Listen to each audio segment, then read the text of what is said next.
Hola, queridos amigos de Contexto. Amigos, hoy nuestro invitado es el abogado Víctor Turbí y vamos a hablar sobre la justicia dominicana. Especialmente hablaremos de la escogencia de los miembros de la Cámara de Cuentas por los próximos 4 años, señores, en un momento muy particular, cuando este organismo está siendo investigado por el Ministerio Público, nada menos que por sospechas de esconder o maquillar informaciones a favor de funcionarios. Esto es muy serio. También hablaremos sobre la Comisión para la Reforma de la Policía Nacional, otro tema medular para el buen funcionamiento de la justicia en el país. Bueno, en cuanto a la escogencia de los integrantes de la Cámara de Cuentas, el nuevo presidente elegido por el Senado es Yanel Andrés Ramírez Sánchez, contador de experiencia en el ámbito público y privado, tanto con firmas locales e internacionales, en materia de auditoría interna y control interno. De los 5 nuevos integrantes del órgano fiscalizador de la administración pública, 3 son mujeres, lo que nos satisface. Los otros 4 miembros son Elsa Peña Peña, Mario Arturo Fernández, Tomasina Tolentino y Elsa Catano. El mismo director nombrado llegó a plantear en su entrevista en la Comisión Especial del Senado la necesidad de contar con congresistas más conocedores del rol de la Cámara de Cuentas. Fíjese por dónde va la cosa. Yo quisiera ver si podemos iniciar este programa, a pesar de que tenemos muchos temas importantes, por este mismo punto. Primero dándole la bienvenida a Víctor Turbí, abogado. Bienvenido, Víctor. Buenas, Mónica, y buenas a los amigos televidentes. Para mí siempre un placer y es como sentirme en casa. Gracias. Víctor es de esos abogados que nos dice las cosas como sencillas y por eso me gusta que le hable a ustedes, porque el derecho, amigos, tiene mucha terminología que a veces no entendemos. Entonces yo le pregunto a Víctor, ¿tú crees que en este momento lograremos tener una comisión en el Congreso capacitada para el seguimiento de la fiscalización, los informes, las investigaciones de la Cámara de Cuentas y al mismo tiempo que sea incorruptible, porque esto es otra parte, para que no haya contubernio? Y por otro lado, me gustaría incluir en esta pregunta también, si tú crees que se podrá iniciar esta nueva gestión con casos tan delicados sobre denuncias e investigaciones a funcionarios por supuestos casos de corrupción, incluyendo los procesos que conllevaron el allanamiento, por ejemplo, al propio organismo de las oficinas de la Cámara de Cuentas y otros casos de corrupción, Antipulpo, el calamar gigante y todo eso. Víctor, comencemos con la Cámara de Cuentas. Muy bien, Mónica.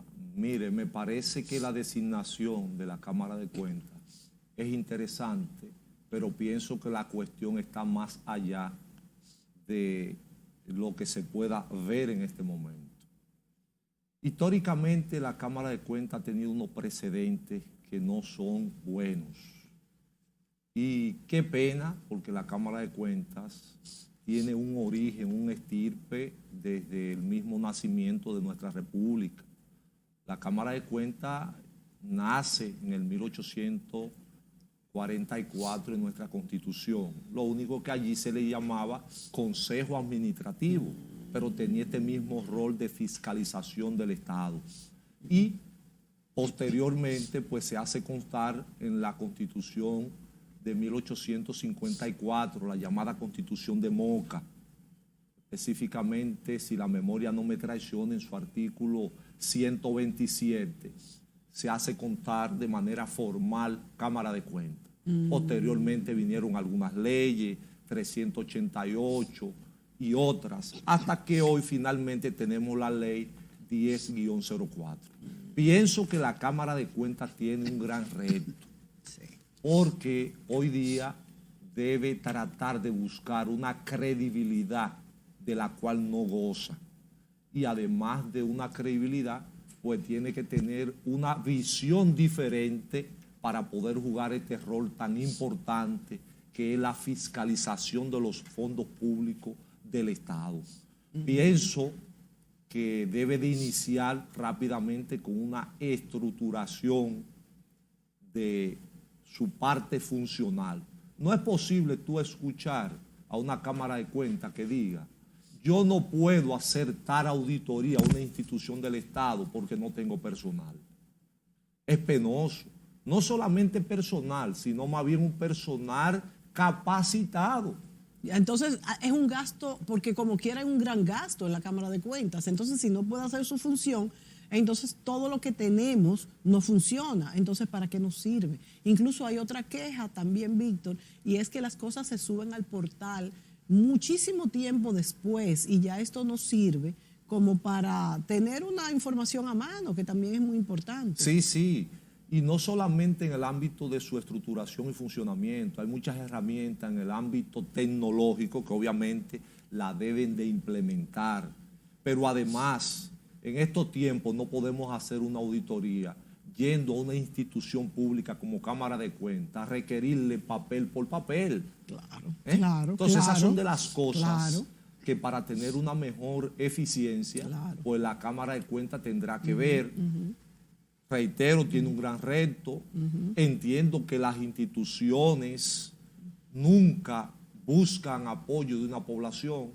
Son sus acciones, sus posturas, sus decisiones las que hacen ganar ese respeto de la población.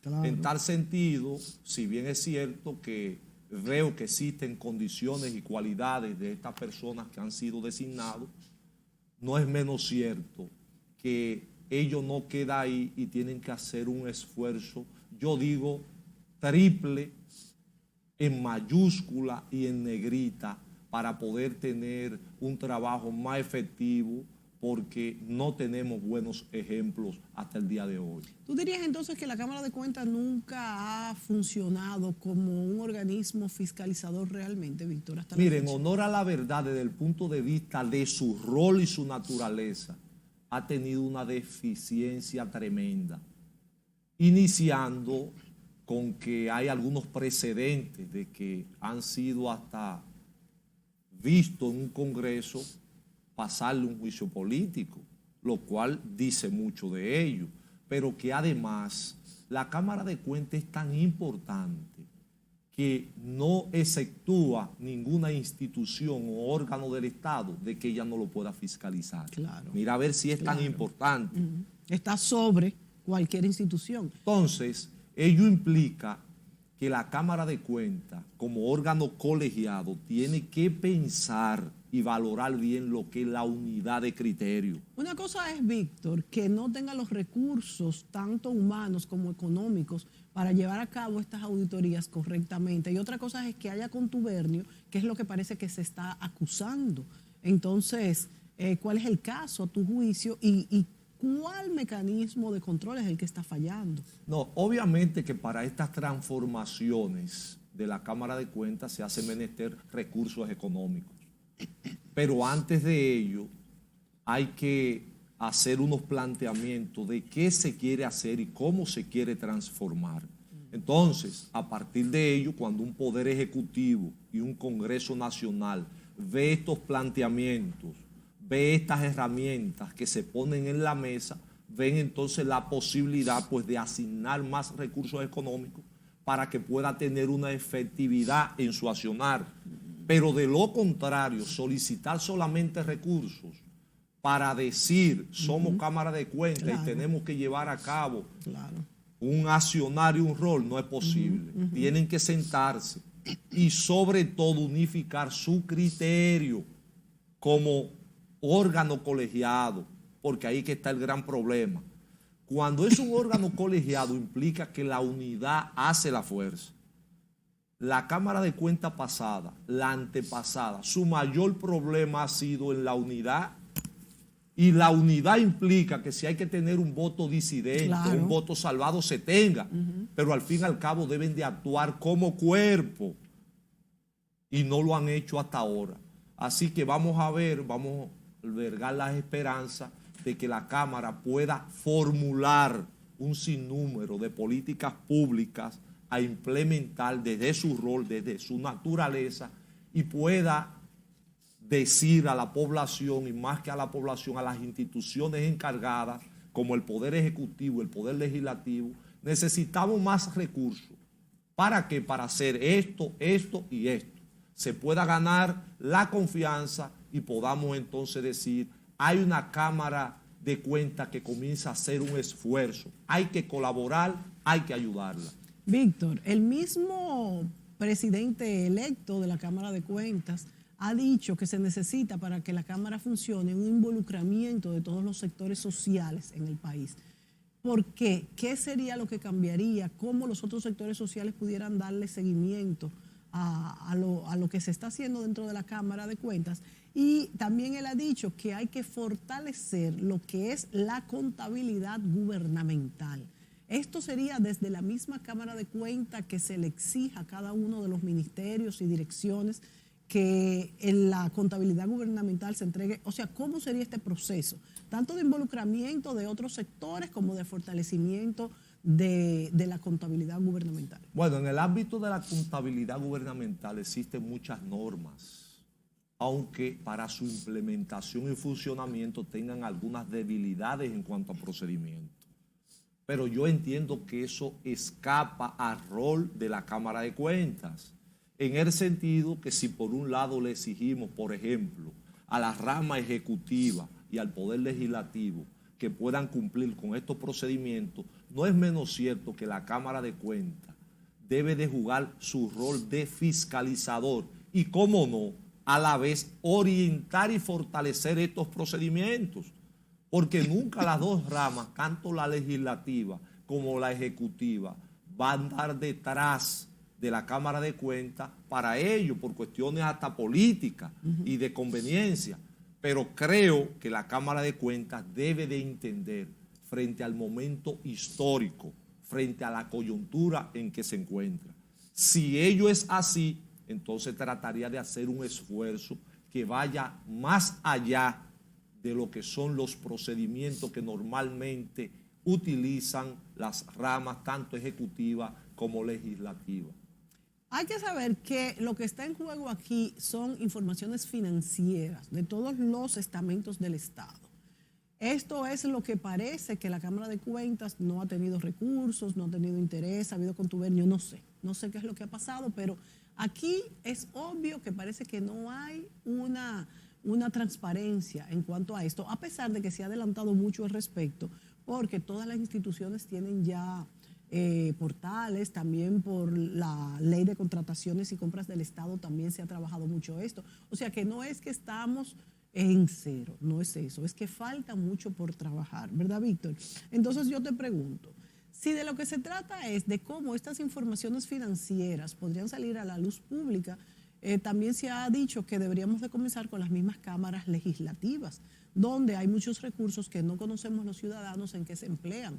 ¿Pudiese el Senado o la Cámara de Diputados dar un ejemplo en cuanto a la transparencia de sus manejos financieros, económicos para esto? Sí, mira, Mónica, en honor a la verdad demandamos de más transparencia en el fondo de la Cámara de Cuentas, pero ella no lo puede solo. Porque ¿cuál es el rol natural de esa Cámara de Cuentas, por ejemplo? La fiscalización, repetimos, de los fondos públicos. En honor a la verdad, las instituciones del Estado, por una cuestión a veces hasta natural, no les gusta la fiscalización. Sí. Y tienen que cooperar con ellos. Sí. Y para cooperar con ellos, tienen que encontrar de frente a una Cámara de Cuentas eficiente, que tenga carácter, que tenga buenos técnicos y que esté a la altura de lo que demanda los tiempos, lo que demanda la población y lo que demanda sobre todo la transparencia. Si ello es así, estas instituciones públicas no van a tener otro camino que no sea la de someterse a la Constitución, a las leyes y a las pautas que pueda trazar esta Cámara de Cuentas.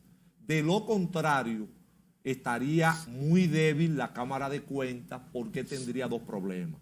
Un primer problema de deficiencia natural y el otro problema es que las diferentes instituciones pues rehuyen un poco a ser auditadas. Esa es la verdad. Sí, siempre es así, incluso hasta en las instituciones privadas que son de dueños hasta familiares, también hay esta reticencia a transparentarlo todo. Cuando yo te pregunto si comenzar por las cámaras, por el Senado, Cámara de Diputados, lo hago, Víctor, porque ellos son los que le pueden ejercer presión a la Cámara de Cuentas para que los diferentes organismos gubernamentales entreguen todo lo que es la documentación y los soportes de sus gastos.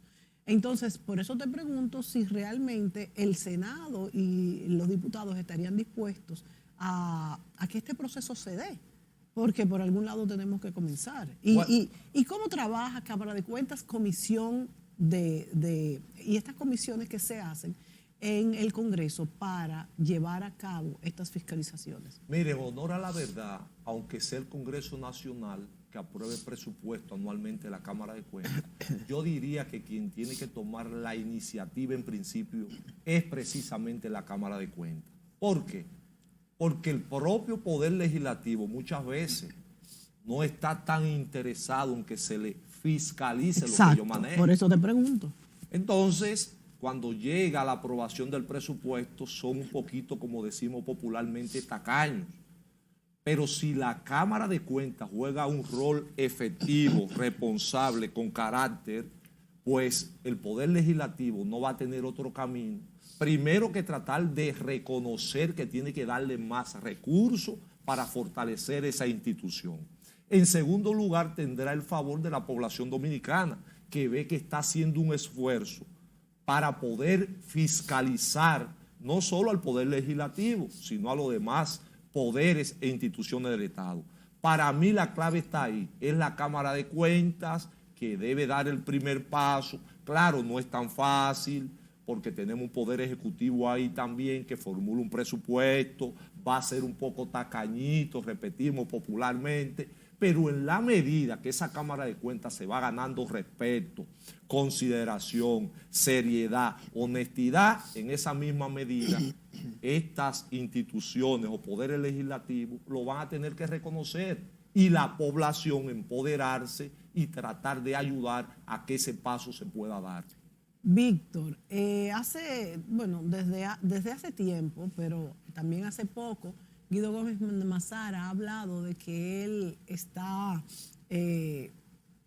presentando, vamos a decir, solicitudes de investigación a exfuncionarios del gobierno pasado. Ha mencionado a varios y esto es para que la Cámara de Cuentas los investigue. ¿Tú crees que eso se llevará a cabo, estas investigaciones, en este momento de cambio de mando? Bueno, en honor a la verdad, debería llevarse a cabo lo que dice la ley, lo que corresponda de acuerdo a los procedimientos. Ahora, no se puede negar que con el allanamiento practicado como diligencia procesal que llevó a cabo la Procuraduría General de la República, dejó a la Cámara de Cuentas prácticamente sin nada. Prácticamente sin nada, y esto lo podemos afirmar. Prácticamente sin nada. Sus oficinas, sin ni siquiera un computador, se pueden contar las oficinas que allí pueden funcionar de manera normal. ¿Por falta de recursos o porque los retiraron de las oficinas? Primero se alegaba falta de recursos, pero lo podían llevar a cabo. Pero lo cierto es que la Procuraduría, ellos anunciaron 2 camiones, pero se le llevó lo que es la parte, la materia prima del funcionamiento de esa Cámara de Cuentas. Eso en honor a la verdad, sin ánimo de tener que defender a los miembros de la Cámara de Cuentas pasada. Entonces, esta Cámara de Cuentas tiene la obligación de tratar de organizarse para poder dar respuesta a esto que se le está solicitando. ¿Son realmente apolíticos estos miembros escogidos? Hasta ahora se ve que son menos que los anteriores. Siempre partimos de un principio que podría ser una tesis, una teoría o un concepto. Los hechos, las acciones, las posturas son las que confirman o descartan una u otra posición. Así que en los próximos días vamos a ver qué pasa, cuál será la verdadera postura de esa Cámara de Cuentas y ya sí podrá contar con más apoyo o menos apoyo del que cuenta hoy día. Desde la oficina, desde el gobierno central. Nos vamos a ir a la pausa y ojalá que esta Cámara de Cuentas haga su labor, porque los dominicanos nos desesperanzamos un poco cuando pues se vuelve a hacer lo mismo. Y entonces por eso somos un poco reacios a pagar impuestos, porque pensamos que no se nos devuelven, como en otros países, que por ejemplo los envejecientes tienen sus garantías, la niñez desvalida, las personas de la calle. Y esto hace que uno, bueno, diga, bueno, pero entonces, ¿para qué pago yo mis impuestos? Y eso es lo que no queremos que nos vuelva a pasar. Volvemos enseguida con Víctor Turbí.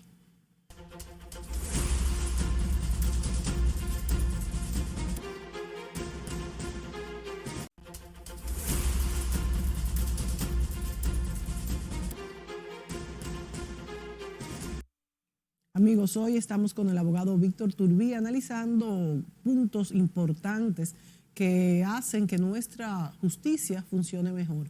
Sabemos que los dominicanos estamos desesperanzados en cuanto a, bueno, salimos a la calle, nos asaltan, hay despilfarro en instituciones públicas y no se garantiza la investigación.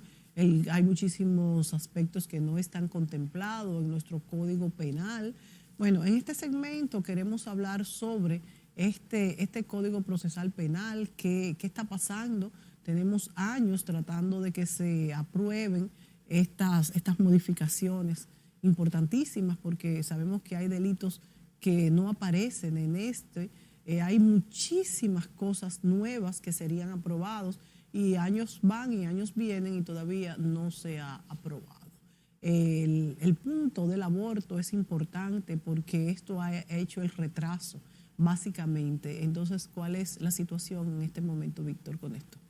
Bueno, honor a la verdad, la situación ahora radica en que todavía las 3 causales tienen empantanado un poco la aprobación del código. De todo el código. Lo cual entendemos que es un error porque tal y como usted hace referencia, este código tiene contemplado un sinnúmero de tipos penales que hoy día no están sancionados en nuestra legislación. Sí. Entonces, todos los días pueden suceder, se someten a la acción de la justicia los posibles responsables y el juez tiene la mano atada que no lo puede sancionar. Es lamentable y fruto de ello hasta la propia mujer es víctima de ello. Entonces, lo que se plantea es que se pueda aprobar este Código Penal con las 3 causales o que se apruebe como tal y las 3 causales se puedan discutir y yo diría aprobar en una ley especial posteriormente. Aunque el señor presidente de la República ha dicho de manera formal últimamente que está de acuerdo o que ve la posibilidad de someter esto a un referéndum. Sí. Lo cual, si bien es cierto que es un mecanismo constitucional, transparente, democrático, yo en lo personal entendía y entiendo que no se hace menester ello. Y no se hace menester ello porque están planteando que el artículo 37 de la Constitución pues tiene un blindaje para que se pueda hacer constar estas 3 causales en una ley especial. Y esto es totalmente mendaz. Ello no es así, porque la Constitución reconoce otros derechos de la mujer. Y cuando hay, obviamente, reconocimiento de 2 derechos, en este caso enfrentados, un derecho fundamental no se impone sobre el otro derecho. O sea, tú hablas del derecho de la mujer y del derecho del feto. Estos 2 derechos. Correcto. ¿Cuáles son? Descríbenos. Y nosotros, independientemente de que lo hemos dicho de manera pública, que estamos de acuerdo con las 3 causales por una cuestión de convicción jurídica, ya que entendemos que ni siquiera es un tema de género ni de religión, es un tema puramente de salud, donde está involucrado la familia, los niños, los abuelos, y obviamente sale más perjudicada la mujer. Pero aquellos que dicen eso, nosotros le decimos que si vamos a argumentar en una línea de sostener alguna tesis posible o alguna doctrina, a veces se pudiera pensar de que es una doctrina, es una tesis, aunque pudiésemos tener la razón para ello.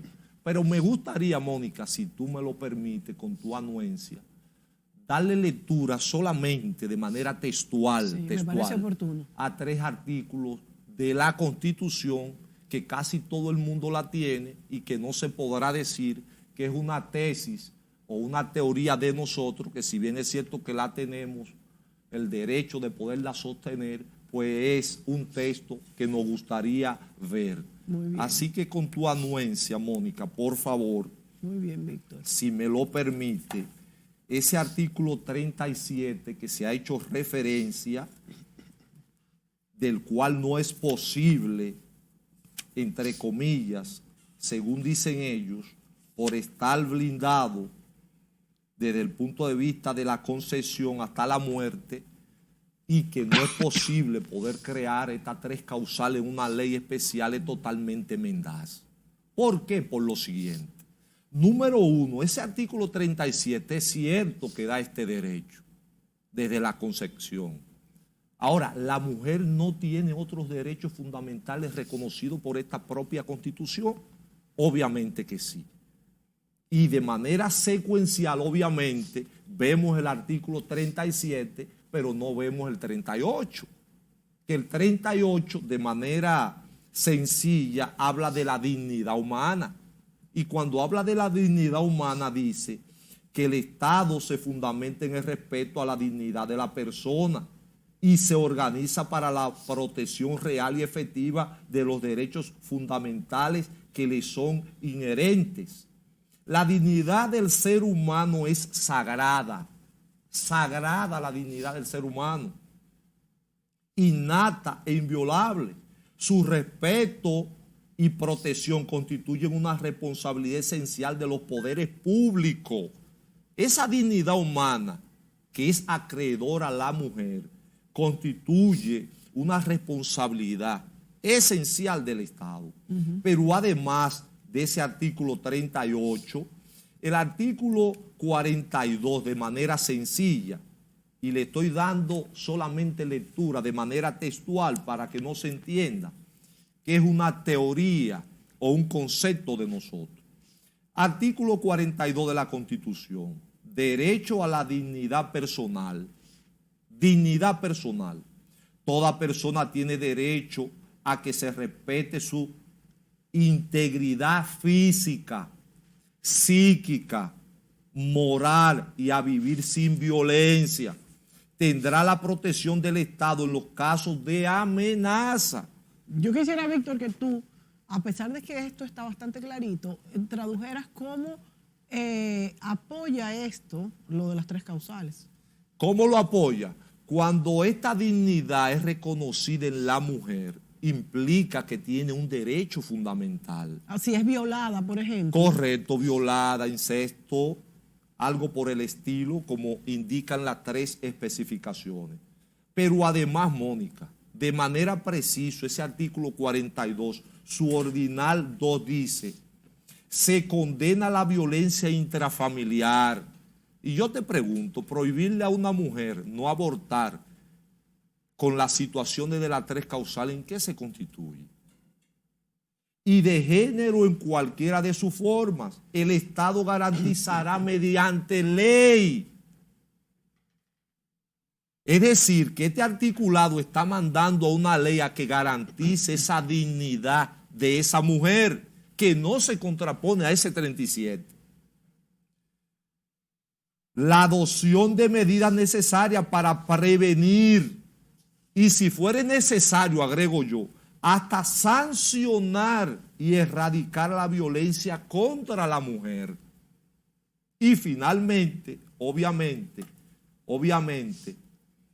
aquí entonces decimos, si esa dignidad humana es reconocida como derecho fundamental de la Constitución, tanto ese artículo 37 como 38 y 42 pertenecen al título 2 de los derechos, garantías y deberes fundamentales. ¿Por qué debe tener un privilegio el derecho fundamental del 37? Que es el del feto. ¿Por qué se debe de imponer ese derecho fundamental del 37? ¿Por qué desconocer ese derecho fundamental que tiene la mujer? No, jamás. Entonces, ¿qué hace la Constitución cuando existen dos derechos reconocidos? ¿Desconoce uno y legitima otro? No, ella misma entonces plantea qué hacer y de manera sencilla y sin ánimo de abusar de tu paciencia y los amigos televidentes, pues le doy lectura ya al último artículo, que de manera sencilla sería el artículo 74, en donde viene la salida y que no hay choque constitucional. Ese artículo 74 del capítulo 3, para que vea que viene en secuencia, habla de los principios de aplicación e interpretación de los derechos y garantías fundamentales. Ves que es una secuencia del 37 al 38. Y dice ese artículo 74, principios de reglamentación e interpretación. O sea, para aplicar los derechos fundamentales. Ya tenemos dos. Por un lado lo del 37 y por un lado lo de la mujer.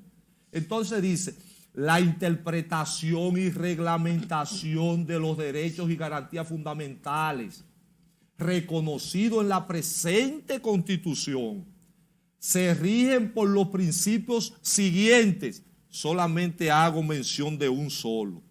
El número 4. Inciso 4. Dice, los poderes públicos interpretan y aplican las normas relativas a los derechos fundamentales y sus garantías en sentido más favorable a la persona titular de los mismos. Oiga, está hablando de manera directa de ese derecho que tiene la mujer, que es titular de él. Sí. Y en caso de conflicto, como es el caso de la especie, en caso de conflicto entre derechos fundamentales, procurarán armonizar los bienes e intereses protegidos por esta Constitución.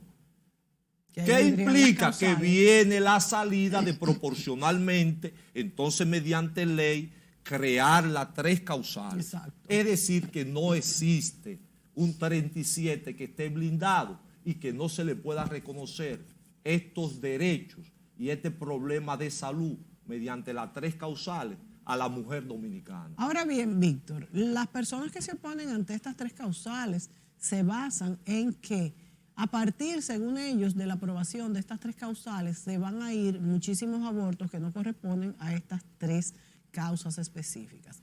Ahora bien, ¿cómo está nuestra sociedad dominicana? ¿Cómo está el mundo? Que tendremos que seguir legislando para cosas que no son, por ejemplo, para que no se sigan o no se hagan legalmente abortos que no tienen estas causales, pero que si se aprueba de esta manera se van a ir. Esto es como, bueno, hablábamos también cuando se aprobó el nuevo código procesal, que si no se coge al criminal con las manos en la masa, no se van a coger nunca, porque ahí se van a seguir metiendo cosas que no son.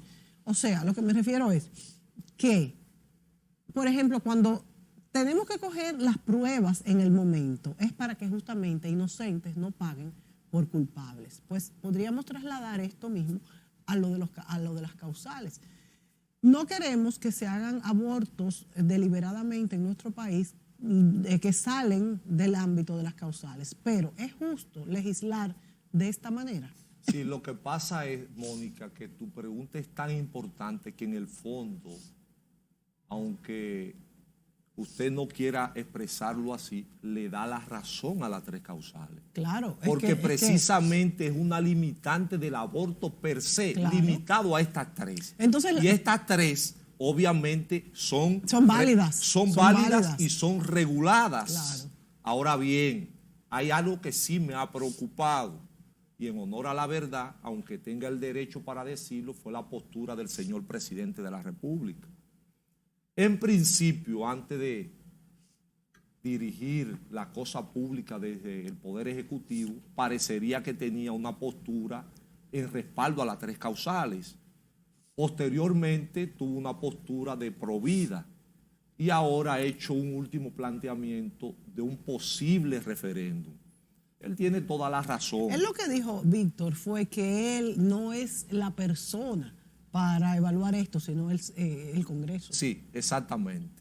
Pero de hacer referencia de las 3 causales, finalmente ha hablado de un posible referéndum. Sí, eso sí, es cierto. Él tiene razón a ello y puede cambiar de postura y puede hacer estos planteamientos, pero debe de, más que entender, reconocer que la Constitución del 2010, independientemente de la simple modificación del 2015, está vigente el artículo 4 de la Constitución.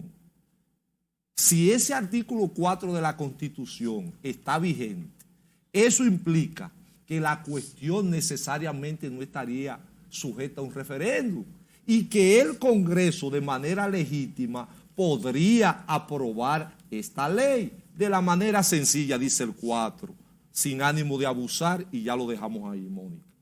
Artículo 4 de la Constitución. Gobierno de la nación y separación de los poderes. Ya comienza a separar lo que son los 3 poderes principales. El gobierno de la nación es esencialmente civil, republicano, democrático y representativo. ¿Correcto? Se divide en poder legislativo, poder ejecutivo y poder judicial. Estos 3 poderes son independientes en el ejercicio de sus respectivas funciones. Finalmente dice, sus encargados son responsables y no pueden delegar sus atribuciones, las cuales son únicas y exclusivamente determinadas por esta Constitución y las leyes. O sea, que no es cuestión de un referéndum. Lo que implica que independientemente de las buenas intenciones del presidente, que es un aspecto democrático, hacer o querer plantear un referéndum, el Congreso Nacional constitucionalmente tiene la capacidad legal ahora para aprobar el Código Penal Dominicano que tanto nos hace falta y posteriormente aprobar una ley especial en donde se hagan constar estas 3 causales. Si es que no es posible aprobar el Código Penal en este momento con las 3 causales. Es decir, que no está sujeto necesariamente al referéndum. Esa reserva la tendría el Congreso sin dejar de conocer la influencia política que pueda tener el señor presidente. O sea, lo que tú quieres decir, Víctor, es que se puede aprobar el Código Procesal Penal, el penal en este momento, el Código Penal, y dejando fuera el aborto, estas 3 causales, y luego el mismo Congreso conocerlo con más calma. Correcto, y no hay que someterlo a referéndum, aunque reconozco que la figura de referéndum es una figura democrática, pero no se hace menester. Un referéndum conlleva gastos económicos. Sí. Estamos en medio de una situación financiera no halagüeña para el país. Estamos en medio de una situación sanitaria muy difícil. Entonces el Congreso Nacional podría legislar y ese es su rol. Claro, ese es su rol. Vámonos a la pausa y volvemos con la reforma del organismo de la Policía Nacional. Volvemos.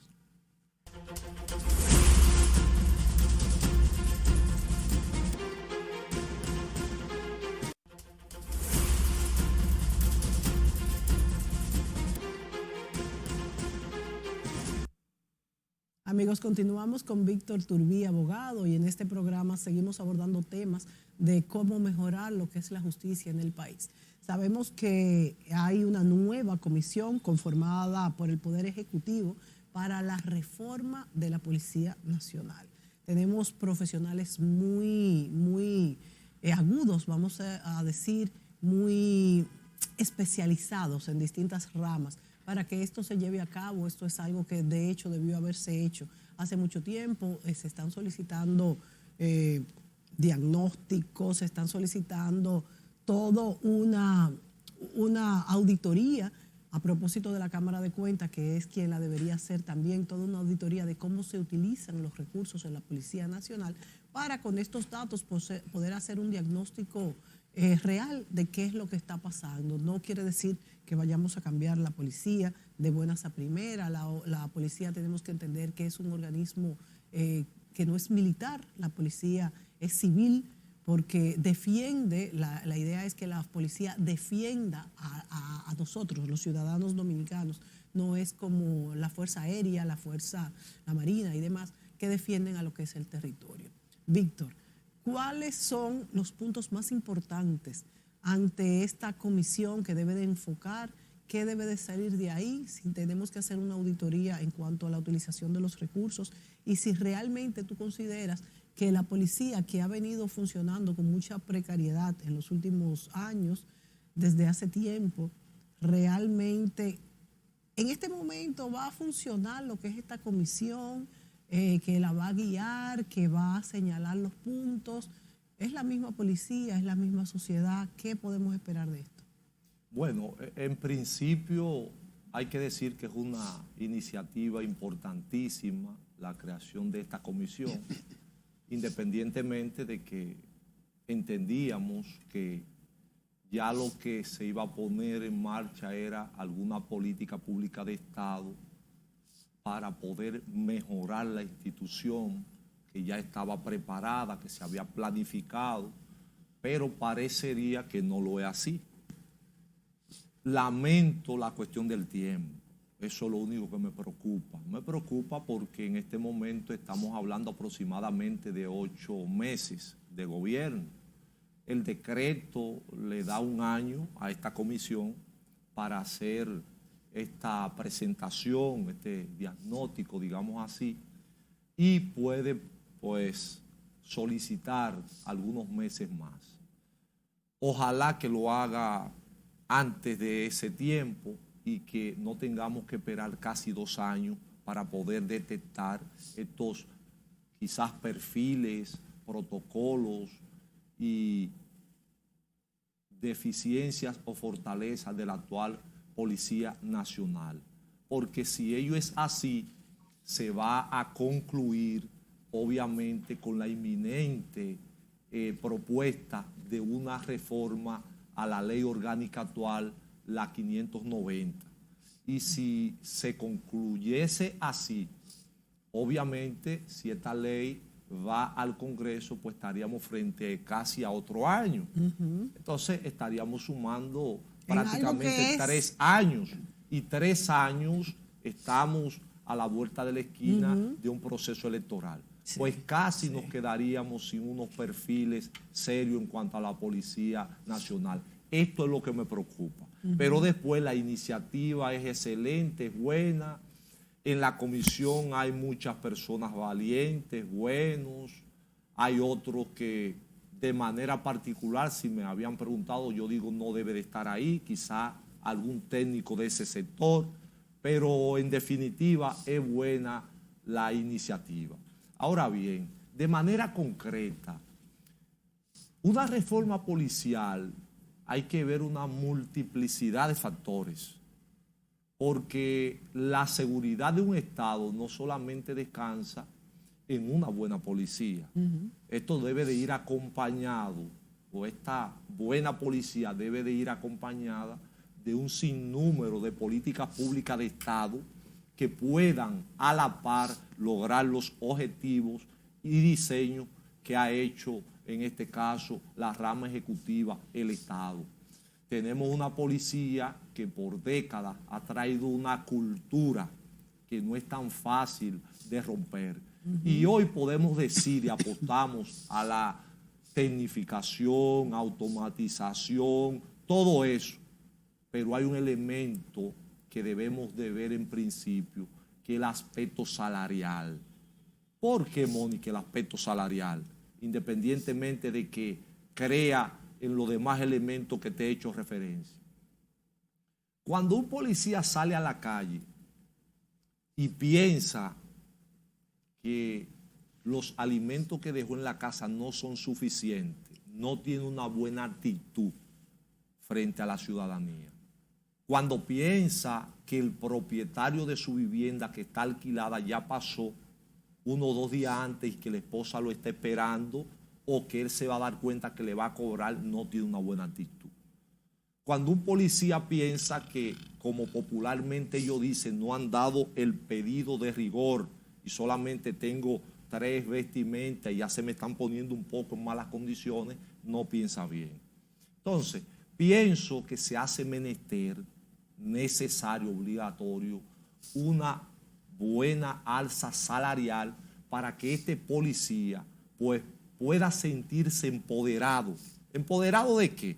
Empoderado de su uniforme, defenderlo, de defender la institución, de defender al Estado y lo más importante, de dar un buen servicio al ciudadano. Todos son símbolos que se tienen que respetar porque el Entonces, símbolo es la dignidad. no podemos dejar de lado un aspecto de dignidad humana tan importante como este e irnos a otros elementos que son tan importantes como es esa tecnificación, profesionalización y automatización de la Policía Nacional. Yo te pongo un ejemplo. En el caso de los AME, un AME detiene a un conductor y le pide su licencia y le hace 4 o 5 preguntas. Quizá este ciudadano sea honesto como la mayoría de los ciudadanos y le pueda decir, pero no está obligado a ello. Quizá le conteste, pero quizá no le conteste. ¿Qué tiene? Una simple licencia o una simple cédula. Mientras tanto, si existe una automatización, una tecnificación en la institución, bastaría con saludarlo, pedirle su cédula, introducir los números hasta en una tablet y desde allí pues ver de manera integral cuáles son las condiciones. Licencia al día, ¿está vencida o qué? Arma de fuego, ¿está vencida? ¿Cuáles son las condiciones? Un proceso penal. Hay que hacer estas transformaciones. No basta con exigirle. Y claro está, la Policía Nacional está llevando a cabo un trabajo más bien el que puede. Hay muchísimos policías, casi en su mayoría, que son buenísimos. Como en todos los sectores, existen muchas veces manzanas podridas que a veces de manera errónea enfocamos el cuerpo de manera íntegro y entendemos que es malo. Y con esto no apoyamos la actuación de la Policía Nacional muchas veces. Pero hay muchos policías que son buenos y que merecen seguir siendo formados. Si la comisión hace un trabajo y analiza todos estos elementos y, cómo no, puede escuchar o llamar algo que no vi bien en la comisión, pero que puede pasar, que fue que no se incorporó 1 o 2 policías. Y cuando hablo de policía me estoy refiriendo quizá a un policía con un rango elevado, un coronel, un general, que existen muchísimos. Es raro que eso no se haya con condiciones, incluido, con cualidades, porque si bien es cierto que no estamos de acuerdo con que una comisión de la Policía Nacional sea la que haga la reforma policial, obviamente, no es menos cierto que no implica que dentro de la comisión no existan policías que puedan pues dar su punto de vista, sus experiencias y demás. Es tan fácil, Mónica, que desde el punto de vista popular y cotidiano, un agricultor este año no se le dio la yuca, los guandules, los plátanos, pero no implica que un mal agricultor, quizá la lluvia no le favoreció, quizá el arado no le favoreció. Sí. Esto no implica que yo desde una oficina lo tengo que planificar todo y sacar a ese agricultor y no llamarlo y ver cuáles son las condiciones de ese terreno. Entonces, en ese sentido, veo que se hace inminente de que esta comisión pueda escuchar y socializar los diferentes sectores, que pueda sacar una buena propuesta de acuerdo a nuestro aspecto social, político y económico, porque de nada valdría una buena propuesta y votar una ley si la ley no se pone en ejecución. La 590 que tenemos hoy día, digamos que no es la ley perfecta, pero hay muchísimas cosas de ella que no han sido implementadas todavía. Como en todas nuestras leyes. Que se necesitan recursos. Entonces, no queremos aprobar mañana una buena ley que no se implemente y pase lo mismo. Que pase lo mismo. Pero de todas maneras estamos positivos y albergamos la esperanza de que la comisión pueda finalmente hacer un buen trabajo. Y rápido, como tú dices, se nos acabó el tiempo. Víctor, hay muchísimas cosas sobre esta reforma policial que debemos discutir. Creo que debemos tomar un programa completo para esto y eso lo haremos más adelante. Gracias, Víctor, a ustedes, amigos, por su sintonía. Hasta la próxima.